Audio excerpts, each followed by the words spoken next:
مساء الخير عليكم، يا رب يومكم يبقى جميل. وانا كده بوريكم بقى روتيني اليومي كده لكل يوم بالليل.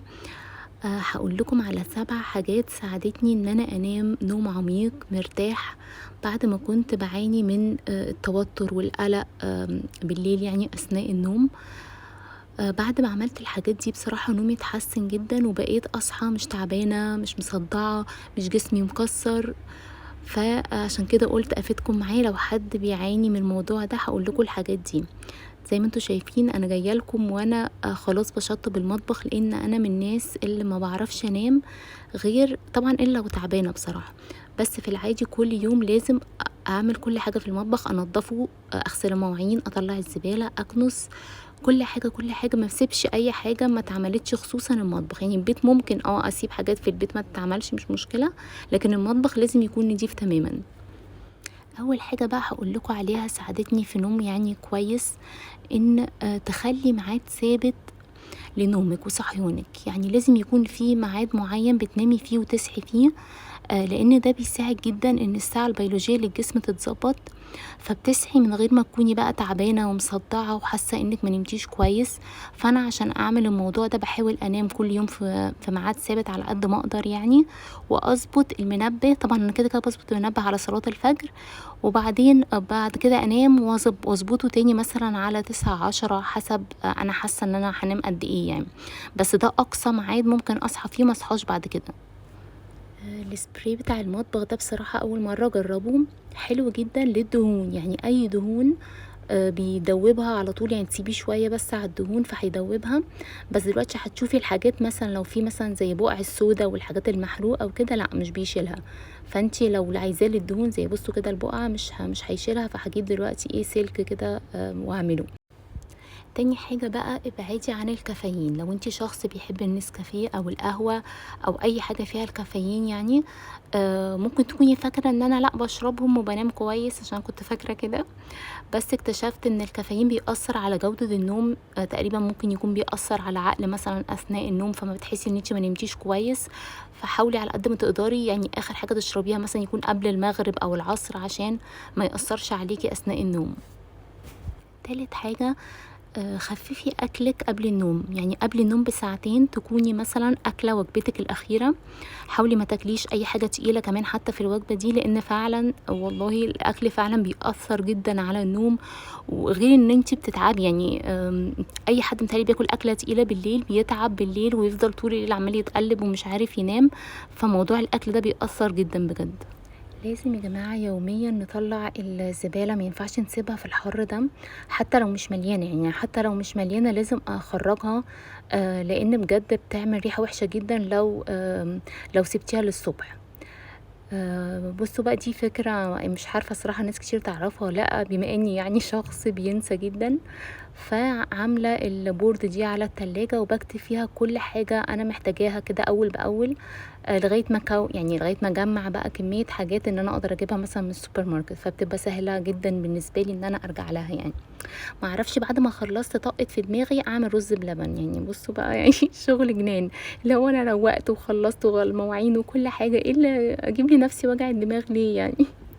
رابع حاجه بقى، ان انت تنامي في اوضه هاديه.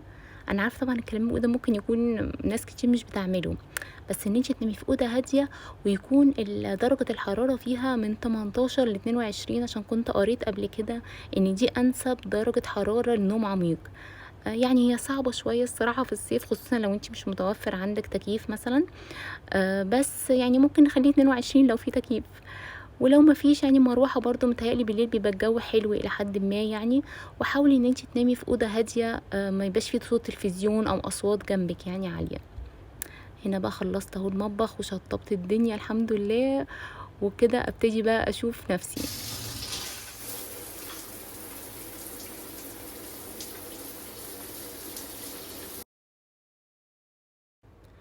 الشاور جل ده بجد اختراع، يعني انا لسه مكتشفاه او عارفاه يعني من شهر ولا حاجة.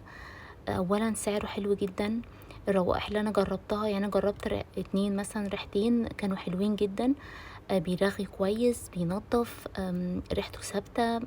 البامب دي بتاعته برضو حلوة جدا، يعني انا بتعصب ساعات لما يكون العلبة البامب بتاعها ما بينزلش كتير او بينزل قليل، فتحسي ان هي بتهدر ساعات، برضو الولاد ما بيعرفوش يستخدموها، فجربوه بجد لا حلو يعني.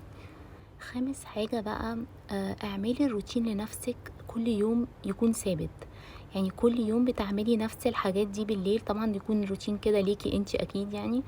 بتعملي فيه حاجات ثابتة، ما ينفعش انام من غيرها، ده بيساعدك ان انت نفسيتك تبقى احسن، برضو تنامي بشكل احسن، لان الجسم بيتعود على الروتين ده وبيفهم ان ده وقت النوم، يعني خلاص انت عملتي الروتين ده، جسمك هيحس خلاص بقى يلا بينا احنا داخلين ننام. انا برضو يعني روتيني بسيط جدا، اللي هو بغسل وشي بالغسول وخلاص، مثلا اغلب الوقت بصراحة بحب اخد شاور بالليل، بحب احط اي حاجة بحب ريحتها، عشان لما بنام كده بحس ان انا وانا شامة ريحة حلوة بحس ان انا مرتاحة. بعد كده بقى بعمل السكين كير، يعني هو كل فترة بصراحة بيتغير لاني بحب اجرب منتجات، بس دلوقتي انا بستخدم اللي هو ذا اورديناري ده بتاع الريتينول،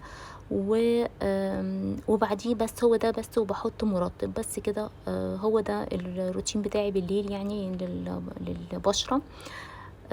بصراحة عاجبني ذا اورديناري، يعني انا جربت كذا ريتينول بس ده خفيف مش بيعمل اي اريتيشن يعني، وبستخدم ده المرطب بتاعي موندو، بحبه، حتى قرب يخلص وخلاص عايزة اجيب، ده اكتر مرطب بصراحة بقالي فترة ثابتة عليه، واو وكمان ليب بالم يعني عشان برضو يعني نرطب الشفايف.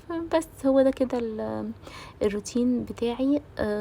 بعمل بقى برضو ايدي ورجلي برضو باللي هو الكرباميد، بقالي فترة بصراحة مستمرة عليه، وحاسة بتحسن جدا في ملمس الايد والرجل، وكمان الضوافر بيقويها. سادس حاجة بقى تمارين التنفس العميق، انا قعدت فترة مستمرة عليها الصراحة، دلوقتي مش بعملها كتير، بس قعدت فترة لما كنت تعبانة بعملها، كانت مؤثرة جدا بجد معايا، كانت بتعمل مفعول قوي جدا. هي عبارة عن ايه، عن 4، يعني ايه 4، يعني 4 ثواني هتاخدي نفس عميق، 4 ثواني تانيين هتكتميه، 4 ثواني هتخرجيه، بتفرق جدا بجد، جربوها. سابع بقى حاجة واخر حاجة، هي انك تقللي الاضاءة، يعني تحاولي تقعدي في اضاءة قليلة جدا، لان انا قريت ان المخ يعني لما بيحس ان هو موجود في مكان منور قوي بيفتكر ان هو كده الصبح، فهو ما بينامش كويس، لكن لما بتقللي الاضاءة بيفهم ان ده وقت النوم. وطبعا الاضاءة مش النور بس، كمان لا، الموبايلات، التلفزيون، طبعا هي حاجة انا عارفة ان هي صعبة شوية، بس بجد نحاول على قد ما نقدر نقلل الحاجات دي قبل النوم.